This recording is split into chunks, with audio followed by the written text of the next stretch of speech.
বন্ধুরা চলে এসছে আজকে একটা নতুন রেসিপি নিয়ে। আজকে আমি তেঁতো শুক্তো করব।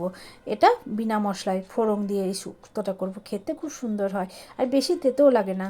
প্রথমে আমি এর জন্য নিয়ে নিয়েছি উচ্ছে, পটল, আলু আর ঝিঙে, মূলো আর কুমড়ো আর কাঁচা কলা সুন্দরভাবে কেটে নিয়েছি। তারপর কড়াইয়ে আমি সর্ষের তেল বসিয়ে পাঁচফোড়ন আর শুকনো লঙ্কা ফোড়ন দিয়ে আমি প্রথমে উচ্ছেগুলোকে একটু ভালো করে ভেজে নিয়েছি। উচ্ছেগুলো ভাজা হয়ে যাওয়ার পর তারপর আমি আলু, পটল আর মূলোটা দিয়ে আর হলুদ আর লবণ দিয়ে ভালো করে কষিয়ে নিয়েছি।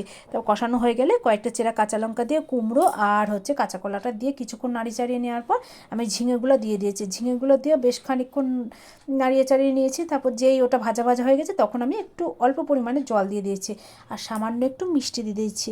দেওয়ার পর ওটা যেই জলটা যে শুকিয়ে এসেছে, বন্ধুরা আমার তেঁতো শুক্তো রেডি হয়ে গেছে। গরম গরম ভাতের সাথে দারুণ লাগে খেতে। তোমাদের যদি রেসিপিটা ভালো লাগে একটা লাইক, কমেন্ট আর শেয়ার করতে ভুলবে না। আর তোমরা প্লিজ বাড়িতে ট্রাই করে দেখো।